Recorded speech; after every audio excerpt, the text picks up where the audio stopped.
Good morning, everyone. My name is Alex Kreese. I'm a senior content engineer here at Markforged. Marco is going to be helping us run the webinar today.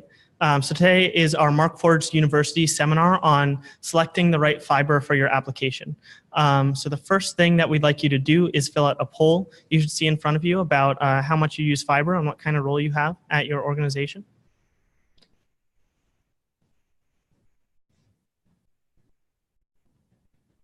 All right, poll should be up. All right, so we'll give you a few minutes to answer that. Basically, today this webinar is going to be a bit different from your usual. There's going to be a couple polls like this, a few interactive elements. As Marco mentioned, feel free to use the Q&A window or the chat box if you have any questions or any comments over the course of the webinar. And we'll get started. So last Markforged University webinar, if you missed it, we discussed the basics of fiber reinforcement, basically how to lay fiber within your part effectively. So today we'll be building on that by talking about how to select the right fiber based on your use case and your applications. How are we doing on the poll, Marco? Poll looks to be going well. About 70% of folks have voted. Okay, great. We'll leave the poll open for about 30 more seconds, 30 more seconds, and then close it off.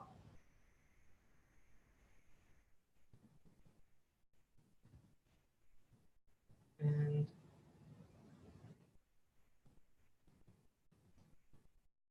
all right. So thank you all for submitting your poll responses.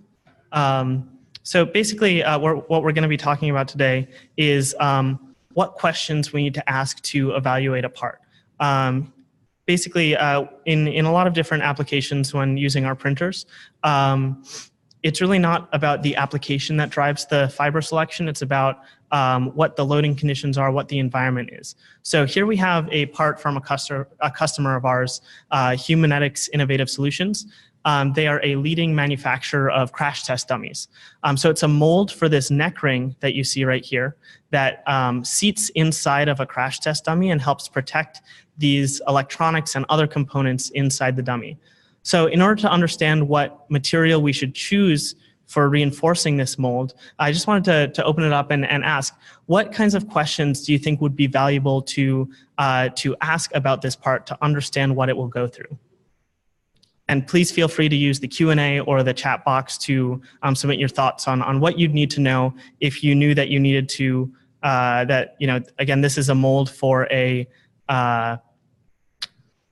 for this neck ring over here. All right, so we have some people coming in asking about what heat is generated. So that's a really good question. This mold is how the process works is they put the mold together, they pour this thermoset material into it, and what they do is they put it in an oven and they bake it for about 36 hours at 150 to 200 degrees Celsius. With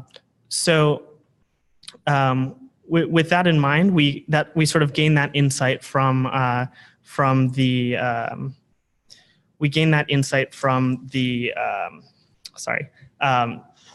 for what kinds of environment and what loading condition we can work with this part under. So yeah, we're getting some great responses in. Basically these questions are really about like what we need to ask. What is its failure behavior? How would we want a part like this to fail? There's another loading case here where this part gets bolted together, so that's an important consideration. We basically need to think about that with each of these applications because that's sort of how we need to think about each part. So a few learning objectives for this webinar is basically understanding what we'll be doing today is the key properties of basically understanding the key properties of each type of continuous fiber, assessing the environment and the loading conditions of a part, and enumerating that part's material needs based on its environment and then selecting a reinforcing fiber that is best fit for its application.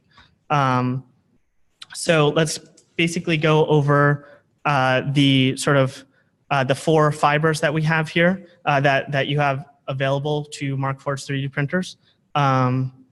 So we have these 4 different types: carbon fiber, fiberglass, Kevlar, and HSHT fiberglass. They each have their own pros and cons that make them more suitable for certain applications or loading conditions and less suitable for others. So we're going to go through and talk about the properties and benefits of each of these fibers so that you just have that sort of background knowledge. So here's on the left here we have, we're talking about fiberglass. So on the left of this video is a fiberglass reinforced onyx composite beam printed on a Markforged printer. Second from the left is an onyx thermoplastic. And just 1 minute before we continue, if you have any questions or filling out the chat box, make sure that you make the question available to all panelists, not just the moderator and attendees. That way I can see them as they're coming in. So just wanted to clarify that before we continue any further. Make sure you have all panelists selected.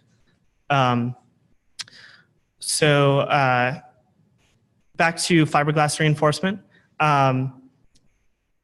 Basically, we have fiberglass here on the left. We have onyx without reinforcement next to that. And the other 2 here we have are ABS and PLA, which snap under loading. This is a 7.5 pound load hung from each of these beams. And you can see here that the composite beam with the fiberglass reinforcement deflects only slightly and then returns to its original state after the weight is removed. So first off, we can see the difference between composites and strong thermoplastics. That's best illustrated by observing even the unreinforced beam, which has chopped carbon fiber inside of it. Although onyx is stronger than most other thermoplastics, when reinforced with a continuous fiber like that fiberglass, you make the part a lot stiffer and less ductile. So this is just with fiberglass, which we consider to be sort of an entry-level reinforcement fiber. It's already 3 times stronger than ABS and less expensive than the other fibers, so it offers sort of a good starting point for stronger parts. And we can see that in the numbers too. It's about 3 times stronger than ABS and about 6 times stiffer. So one thing you'll notice in the video is that the fiberglass reinforced beam does bend a bit when loaded, but it returns to its original state. So it has some energy return and springiness, and basically how it fails is that it bends until it fractures. So it'll have some give before it'll break. And when we discuss the key properties of fiberglass, taking from that information, it's basically just a robust and sturdy starting fiber. When you need something that's stronger than your average thermoplastic, but don't explicitly need super duper high strength or stiffness, it has some flex and energy return, as I mentioned. And basically what we think of as an ideal loading case for this is what's called intermittent loading, where your part will undergo regular repeated loads of roughly a constant force. And that's because of the energy return and because of that flex with when it's loaded. It has a little bit of give, so it's sort of a little conformal. So next up we have carbon fiber. In this video we're actually hanging 27.5 pounds from this carbon fiber reinforced beam. And you can see that, and next to it we actually have an aluminum beam of the same dimensions. You can see that the composite part basically minimally deflects and then returns to its original form, while the aluminum beam yields under the load and does not return to its original state. So one interesting thing to note is that the strength of our 3D printed carbon fiber is high enough that it's equal to the yield strength of 6061 aluminum, meaning that it fails at the same stress. So it fails at the same stress that aluminum plastically deforms. So you can use this as a good substitute for aluminum parts. One of the cool things about this is that the carbon fiber beam is 7 grams and the aluminum beam is 12 grams. So at just about half the weight, you have the same strength. So carbon fiber is really where you want that high strength and low deflection. Generally, it can be used as a substitute for aluminum parts, as I said. It has the best strength to weight ratio out of any of our fibers, with a specific strength that's about 50% higher than that of 6061 aluminum. To sum it up, it's our stiffest fiber with the highest strength to weight. How it fails is it basically stays stiff until it fractures, which happens usually abruptly. This makes it more ideal for sort of constant loading, where it's supporting a known force all the time. And while we're talking about ideal loading conditions and failure behaviors, it's not that carbon fiber isn't good for intermittent loading. It'll probably hold up just fine depending upon the use case. It's just that constant loading is the area in which it's sort of best suited, and it can really shine. So our next fiber is Kevlar. Kevlar is extremely durable and impact resistant, which means parts reinforced with Kevlar can take a beating without fail, as shown by this video here where we're smashing this Kevlar part with a hammer. For reference, the blue part is ABS, the red part is PLA, and the black is Kevlar reinforced onyx. Kevlar is also pretty unique in that it's 15 to 20% less dense than the other three fibers, making it the lightest of our reinforcement, not to be confused with strength to weight. It's just the lightest fiber. Kevlar also has the ability to plastically deform without losing strength, and that's because it's super tough and super impact resistant. So it retains high strength while allowing some give and some energy absorption, essentially. And it has the least catastrophic failure mode of the rest of the fibers. So while carbon fiber sort of fails completely and almost with no warning when loaded to its maximum, Kevlar deforms until the fibers begin to fail one at a time. And that's because it's really, really tough. So it'll bend and it'll bend and it'll bend, and then eventually it'll just deform instead of snapping, which would happen with carbon fiber or fiberglass. So this provides a much more predictable and forgivable failure mode compared to the other fibers. And so again, it's lightweight. It's perfect for those impact loading scenarios where toughness is needed. One of the other neat things about Kevlar is that it's highly abrasion resistant. When reinforcing with fibers, because the fibers are going to be inside of your part, this doesn't always come up, but it's a neat thing to keep in mind if you need some highly abrasion resistant material to 3D print. The last material we're going to talk about is quite unique to Markforged, and that's high strength, high temperature fiberglass, or HSHT for short. Before this video that you see here was shot, each of these beams were heated in an oven to 140 degrees Celsius, or about 285 degrees Fahrenheit. So the HSHT reinforced beam, you can see here, retains its strength even with all that heat, whereas the PLA and the ABS ones essentially warp under their own weight.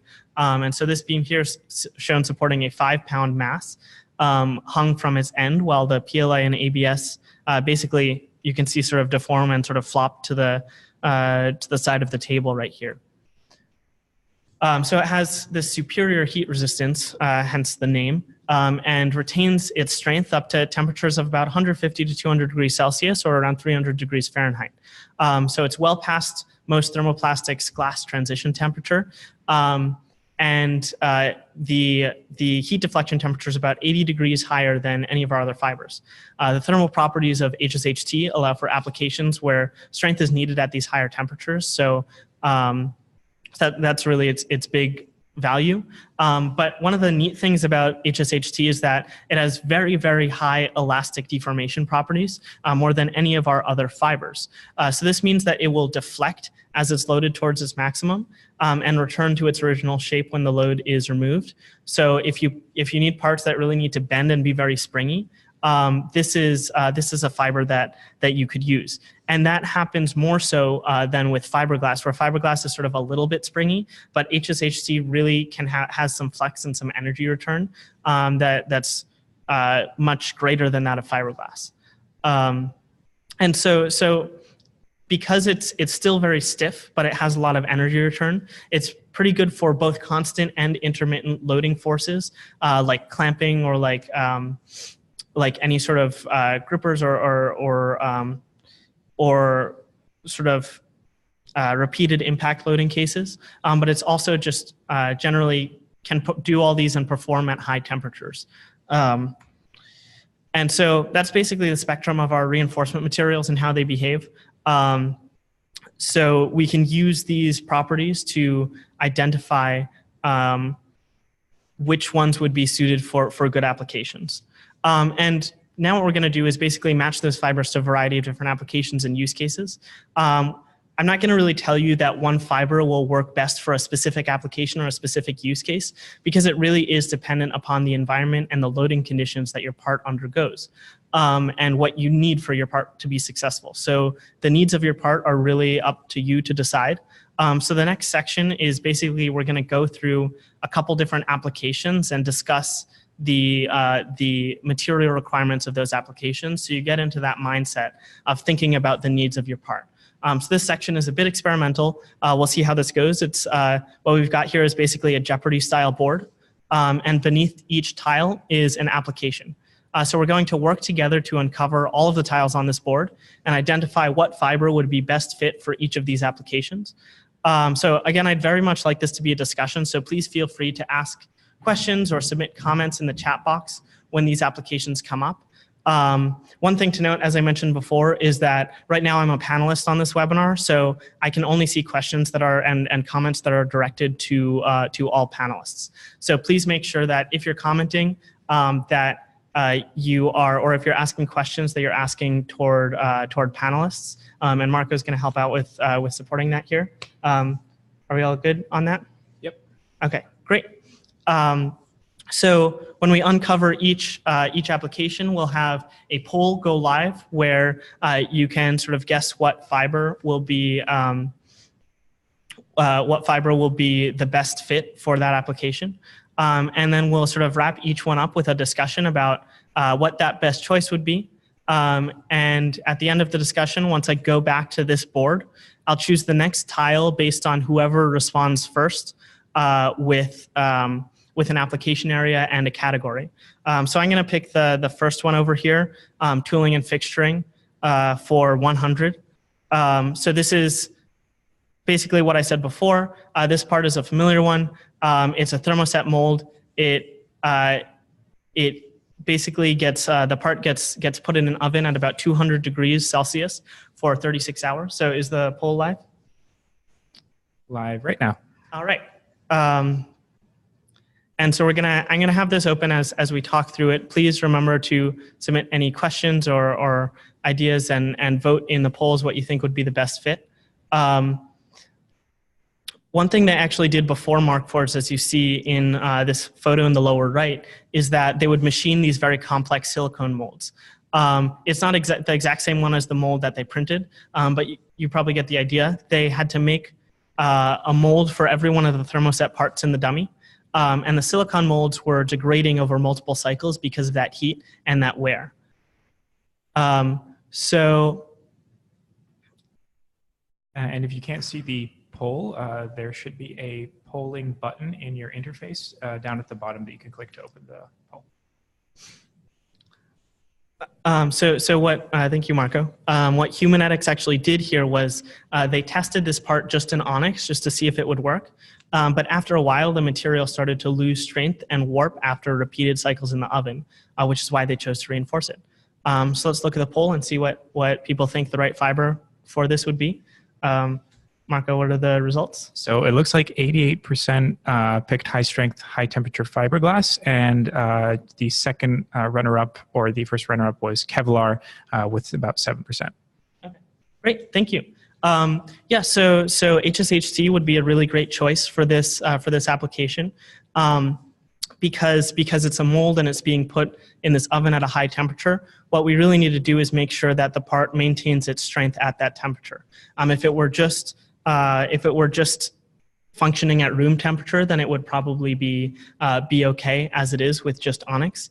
But putting in the oven caused that thermal warping, and that's what and that meant that HSHT would make sure that the part sort of held its structure. So if you think of the fiber as a bone, the bone is essentially making sure that the part is staying as is at these high temperatures. And some people put Kevlar as sort of the runner-up here. Kevlar would be a good choice because I do say that there needs to be some easy release of the part from the mold, and there's some small clamping force from the bolts. Basically, one of the things that's interesting to note about these is that if they were to machine these out of aluminum, they would have had to have a much more complex mold that was going to be really expensive to manufacture because the mold would have had to be rigid. But because of the onyx, it can be just ever so slightly flexible. That's why it's sort of shaped in this way where it's not a big block. It's actually this thin section so that they can flex it to release the part from the mold easily. So Kevlar would be a good choice if you do need that flex, but the primary material constraint here is that it can withstand the 200 degrees Celsius heat in that oven. So thank you all for submitting. And so yeah, HSHT fiberglass was what we wanted. So again, we're going to go back to the board. Once I get back to the board, the first response that I see come in the chat with all panelists, I'm going to go with that one. So submit your ideas here and please use the chat box. All right, so the first one that we saw came in was 200 for tooling and fixturing. So this one is a CNC machining soft jaw. So what do all of you think would be sort of the loading, what are the loading conditions that we have to think about with this CNC soft jaw? It's this, in the middle here, it's this, this black part, and you can see it sort of in a more simplified view here. So if you have any thoughts about what the loading conditions are, please post them in the chat box.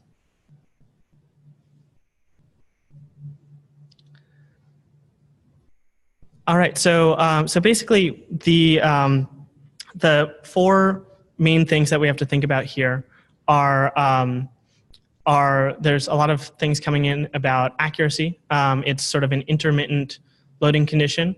There's a clamping force from the vise closing around the part, as well as sort of loading from the z-axis due to the tooling. Is the poll live now? All right, let's try to launch that. We're gonna launch there's some vibration. That's a good point coming in from the machine machining that part. So we have that poll live, so please vote, and we'll talk through our submissions. So yeah, there's some deflection in case of part deviation or some vibration. There's pressure from those applied machining forces. And there's also a little bit of heat buildup from machining, but that's sort of a secondary goal. And let's look at some other comments in the chat here, just so I can go through. One person did point out that you know, there's going to be some amount of intermittent loading because if we're machining multiples of these parts, we're going to be opening and closing that vise a lot over the course of those machining cycles. All right, should we close up the poll? Yep, so it looks like a majority did vote, so let's share those results. All right, so this is actually really interesting. It looks like most people voted for Kevlar, with carbon fiber in sort of second and fiberglass in third. Actually, this part was reinforced with, let me make sure that I can, sorry, I'm having some technical difficulties. There we go, with fiberglass. So Kevlar would be a pretty good choice for this as well. There's a lot of sort of vibration dampening going on from the jaws because you know, the jaws are closing around the vise and the machine is sort of milling that part out. This part was actually reinforced with fiberglass, and that's because of that intermittent loading. The key constraint here is that we want the part to be well secured, and so the vise needs to be very robust. And so so fiberglass would be a good sort of option for that reinforcement. Although Kevlar would probably do just as well, you may need to reinforce it with a bit more Kevlar than you would have with fiberglass, just because Kevlar is generally lower strength and will deflect under less pressure. But in general, Kevlar could be more sort of conformal. So I talk here about, like, if you're machining 100 of these and 5 of them were maybe a little off and the geometry wasn't quite right, then Kevlar would be able to sort of absorb that deflection a little more, but it would not be able to apply sort of as much pressure as fiberglass would, because fiberglass is stronger. So great insights. Thank you, everybody, for voting. So again, we're going to go back to the board and let me know what you want to do next. So it does look like there's a bit of a delay between when people type in their chat messages and when we receive them. So we're going to give it a minute. Okay. Here we go. Great. So the first thing that I saw came in is prototyping for 100. So over here we have an end effector for a robotic arm. This customer is, oh, and let's launch the poll so that we can just start getting those results in now. So end effector for a robotic arm, the key thing is that this is the, hold on, I gotta move things around on my screen. So this environment that this robot is working in needs to be highly controlled and contaminant free, because this robotic arm handles these semiconductor wafers for functional testing of their devices. So they have to basically machine their final part out of metal. But for functional testing of their devices, Brooks Automation decided to print these prototypes instead of machine them, so they could reduce their iteration cycle time and test out geometries a lot faster. So first and foremost, they need to make sure that this part behaves as closely to the final metal part as possible, while also gently handling these semiconductor wafers and precisely loading and unloading them from these trays that you see in this photo over here.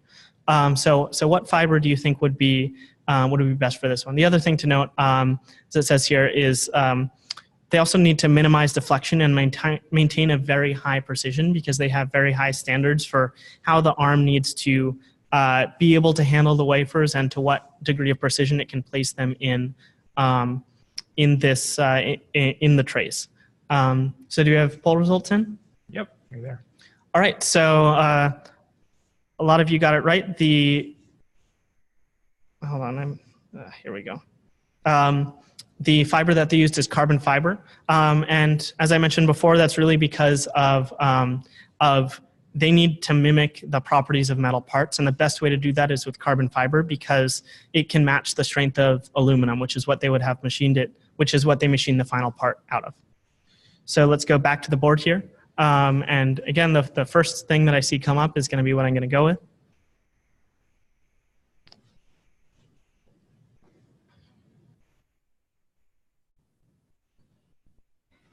All right, so the first one that came in was end use 100. So this is a customer called Media Blackout. What they do is they make specialized custom equipment for media companies. So this part that you see pictured here is a lightweight adapter for camera equipment setups. It basically serves as a robust connection point to convert one type of connector to another on their screen. And is the poll launched? The poll is live. Okay, great. And it also has to interface with these electrical components. So the part can't have any sort of, it can't be conductive. But the main things are that it's lightweight, it's robust, and one of the reasons why they actually chose to go with Onyx for this in general is that the Onyx blends in with a lot of the media equipment. It has to be non-reflective, so it can't produce any light, because you don't want anything to reflect off of it when you're filming or anything like that. So let's look at the results of this poll. So a lot of people put, actually it looks like we have a tie between fiberglass and none.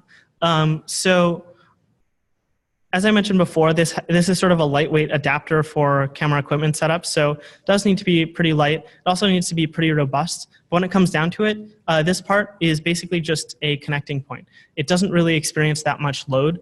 It's mostly just serving to adapt one thing to another, and the forces from the things it connects to are altogether not that extreme. So none is the right choice for that. I sort of threw in a red herring there, saying that it had to be robust and lightweight. One thing that you need to think about is that if you were machining this, it would still be very heavy out of metal. And so even just by 3D printing it, you're reducing that weight a whole lot. And if you don't need the requirements, the material requirements of metal, then you can just, or of like a really high strength robust plastic, then you can just sort of 3D print it out of Onyx. And it's really that this part doesn't undergo any really high loading conditions. Even if it were dropped, it would probably be okay once it hit the ground. I'd be probably more concerned with the other equipment. All right, so thank you all for responding. Oops. So we're going to go back to the board, and again, let me know what thing you want to go with. Prototyping 200 came up first. So this is actually a really fun one. This past year, we sponsored a BattleBots team, Team Valkyrie, based out of Cambridge, Massachusetts. One of the things they did was, this is their robot in the bottom right here. And this is a bottom view of the robot here. And there's this skid pad here. This one isn't printed, but they printed the prototype for this with our printers.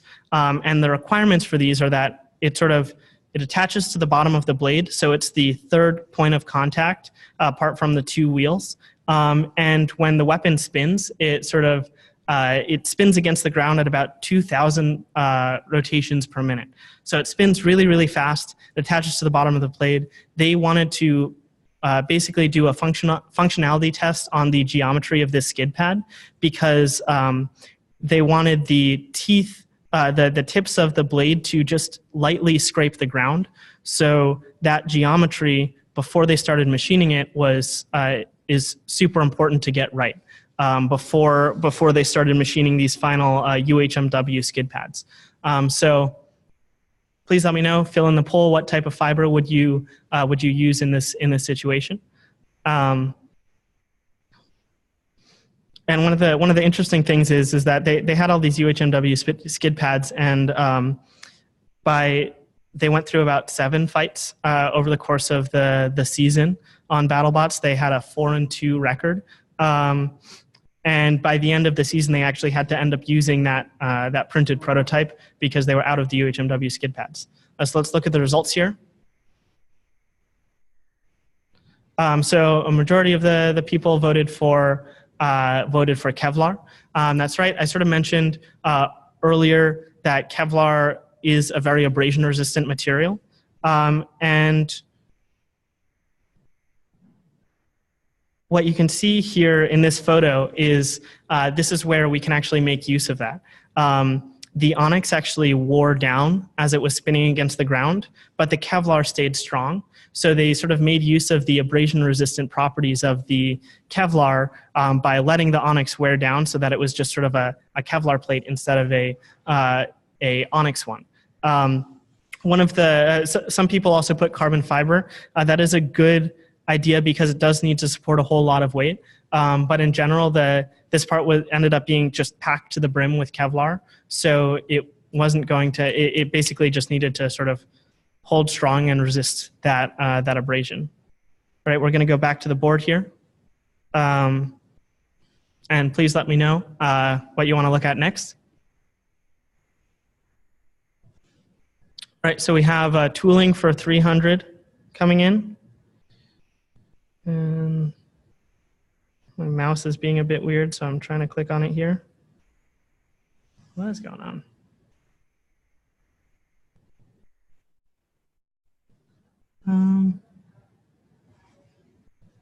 Hold on, I'm having some technical difficulties. Sorry, everyone. Just trying to figure out.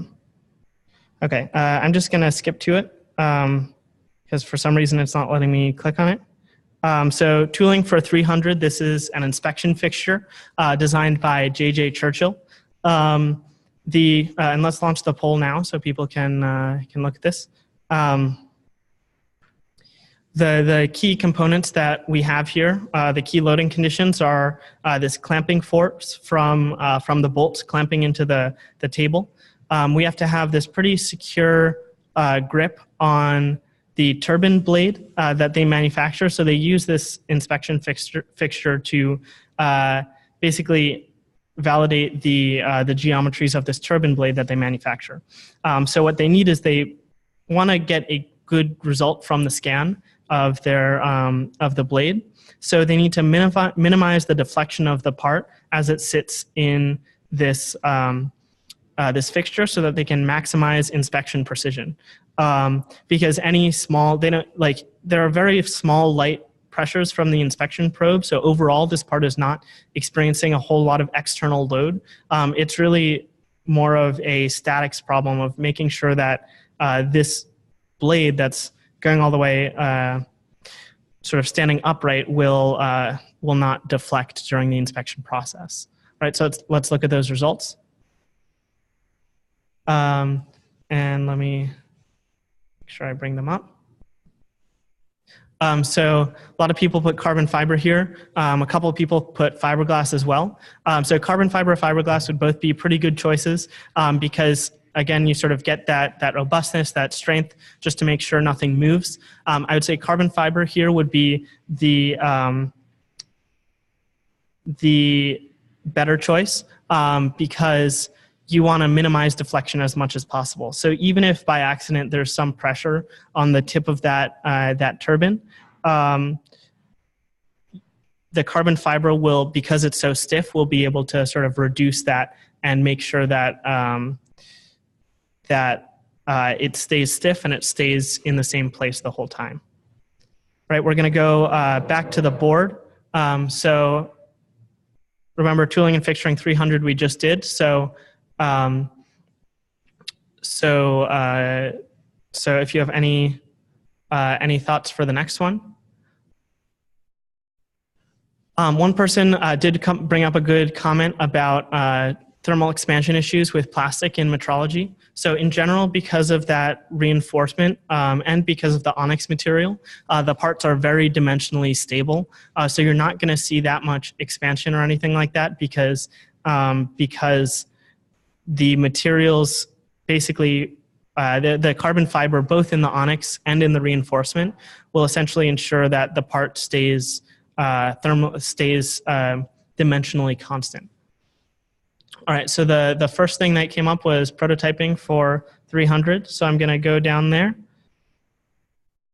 So this is a really interesting application, actually. It's very different from what we normally see our printers being used for. It's a stroke mobility device. And how this device actually works is basically when someone is affected with a stroke, usually one side of their brain is affected. Walking is a naturally symmetrical brain activity requiring both sides of the brain working together. So depending upon where the lesion from a stroke occurs, it can prevent signals from going through the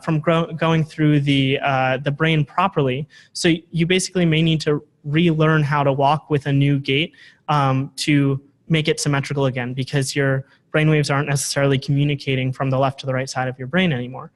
So a lot of the devices that currently help fix this are really fancy treadmills that may be kind of inaccessible. And this device, what they're working on, it's in clinical trials right now.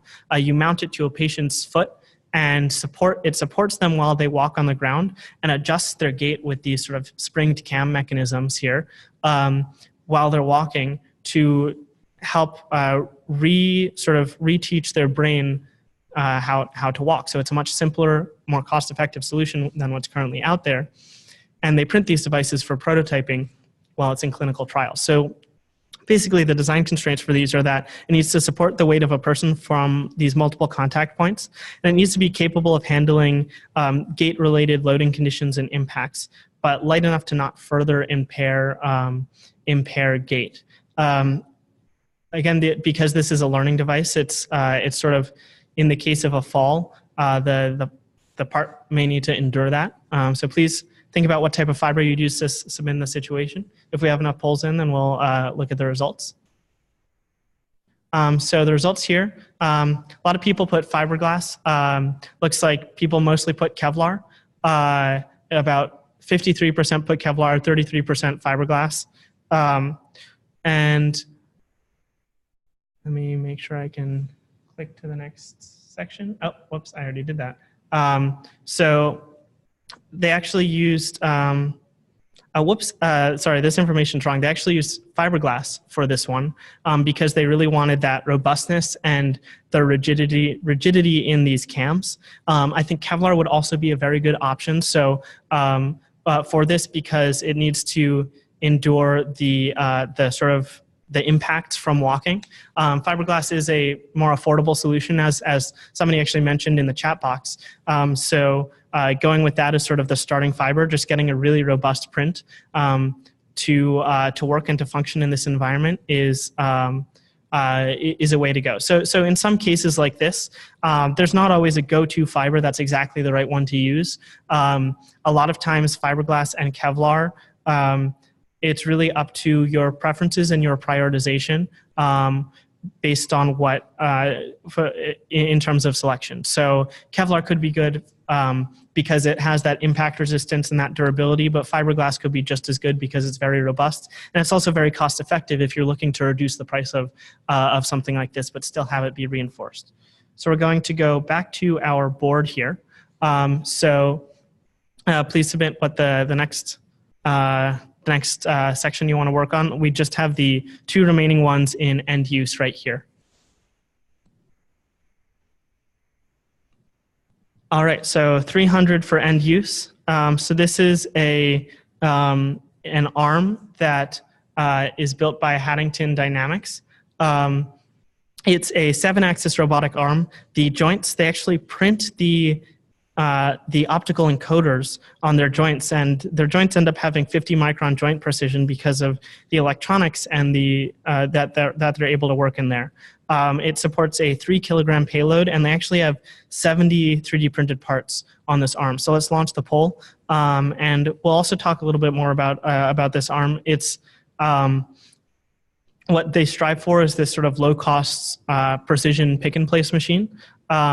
And so what they really care about is that precision, making sure the arm can get down to really fine accuracy.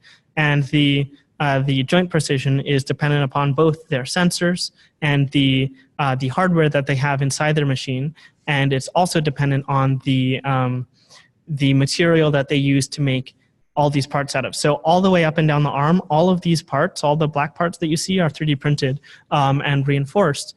And so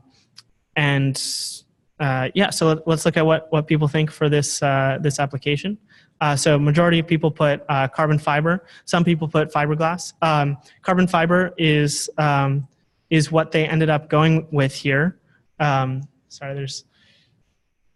fiber is what they ended up going with here for 2 reasons. One of them I actually didn't mention in the slides. The first is that precision. The precision is dependent upon the stiffness of the joints and all the limbs of the arm, all the sections of the arm. So it needs to be really stiff so that if a component moves, if a part of the arm moves due to actuation, that movement is not when it moves, you basically want the whole arm to stay stiff and not to wobble or flex or anything like that.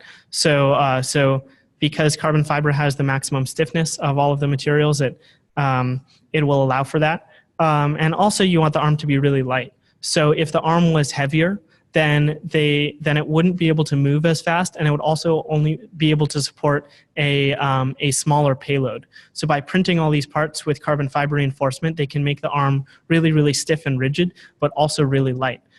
Some people did say that fiberglass would be a good option for this. That's true, but because they prioritize stiffness, you need to put more fiberglass into a part than you would carbon fiber to achieve the same stiffness in your part.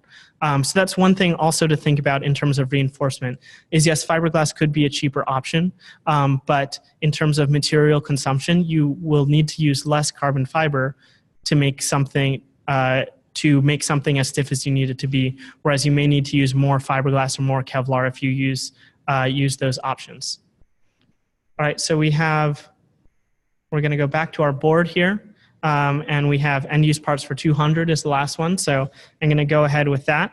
So this one, back to Humanetics, this is the same company that we talked about earlier with the neck ring mold. So this is a crash test dummy for, basically they 3D print the ribs for their crash test dummies.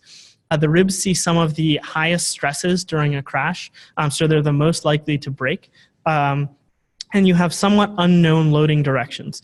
Previous plastic iterations failed after about 20 impacts, and they wanted to increase the lifespan of these ribs by 3D printing them. So please enter in what kind of fiber you'd think would be right for this situation. And yeah, as I said, this is a really interesting application. So it's very high impact loading. A lot of these crash test dummies are used in all these sorts of conditions. So you don't really know what how this part's going to be loaded. So let's look at the results here. So it looks like most people voted for Kevlar in this situation. That's correct. This part ended up using Kevlar.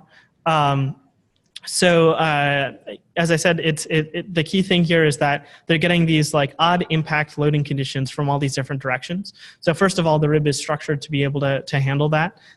When they 3D printed it with Kevlar reinforcement, they were able to bump up the cyclic lifespan of the part from 19 cycles to 70 cycles. And that's because, you know, the important thing here is the failure is being able to understand how the part will fail if it does, which because Kevlar deforms, it's not going to be a dramatic fracture or anything like that. So it's easier to predict what will go wrong if it does. And it's also going to be a very robust fiber when it comes to impact. So it's really, really tough, and it's going to be a really good choice for this. So that's the end of our board. So now, whoops, I did not mean to do that. Okay, so one of the key takeaways here and why I sort of walked you through all these examples is that there's not one go-to fiber for a specific application group or industry. It's really up to you to decide what fiber will work best based on the needs you have. And the way to do that is by just thinking critically about the environment you need your part to succeed in. So this is just sort of, this exercise is just to get you thinking in that mindset of looking at an application, being able to pick out what the important aspects of it are, and thinking critically about that environment and those loading conditions, how you want it to succeed, how it should fail if it does fail, and overall what behaviors you need it to have. And then match those prioritized loading and environment needs to fiber properties. So as I said, sometimes it's a choice between things like fiberglass or Kevlar or HSHT or carbon fiber, something like that. And it's really up to what loading condition need you prioritize the most. So if you need it to perform best at high temperatures, then HSHT is the way to go. If you care more about how it survives under impact, then that it can handle it can sort of stay robust, then Kevlar is a better option. So it's all just really about thinking about what your part needs and what you value as important for fiber selection. And one of the other important things about that is if you need your part to be stiff, there are multiple ways to solve that problem. Based on what fibers you have available, how much you're willing to spend on how much material you're willing to use for the part. So you can create a part that's just as stiff with fiberglass as you can with carbon fiber, but the amount of fiber that you use in each is going to be different. And the last thing here is that once you've done this prioritized matching of your environment to your fibers, is just being able to understand how to reinforce the parts effectively based on those loading conditions. So if you haven't seen our previous Markforged University webinar on effective fiber reinforcement, I definitely recommend that you take a look at that one, and it'll guide you through the basic steps to thinking about part reinforcement so that you can make your reinforcement cost effective and exactly as functional as you need it to be. So we have one last poll for you. I just want to gauge some interest on what kinds of things you want to learn about next. Markforged University is a relatively new initiative, so we want to learn what we can teach our customers and what they would value as most valuable, what they see as most valuable. So one of those things, we actually had a couple questions come in about how do you decide the right amount of fiber to use after you know which fiber to use. So if you want to learn more about that, we actually have one of those options for materials and reinforcement strategies, and that's one of the ideas that I've come up with as a seminar that we could offer about how much fiber is enough fiber for your application. So if you're interested in that, please put that into the poll, and I'll happily look into that. And if anyone has any other questions. Now, with the poll, I think if you have a specific idea about something you'd want to learn about, or if your option is not on that list, feel free to just put it in the chat box. Yeah, thank you, Marco. All right. So any other questions or anything like that?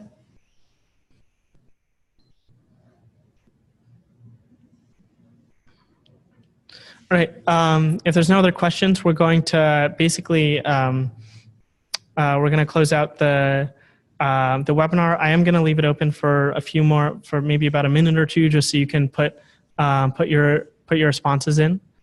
But thank you all so much for attending. I hope you all enjoyed it, and I hope this was useful. Usually we try to run, we have a question in about when the next webinar will be. We usually try to run this about every month, I'd say. Yeah, we'll definitely let you know. We'll be sending it out. How do we inform people of the webinars? So we send out emails, which is probably how you found out about this one. Right now, we're at a sort of about a monthly cadence for customer webinars. The next customer webinar actually is going to be next week because, and this is really interesting that it's happening today, we just launched H13 Tool Steel.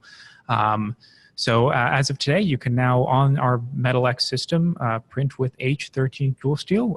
We did launch the Metal X with 17.4 pH stainless steel. And now, as of today, we're launching our second material, which is H13 tool steel. We did send out an invitation for that webinar today, actually just a few hours ago. If you did not receive it, feel free to get in touch and we'll send you an invitation to that.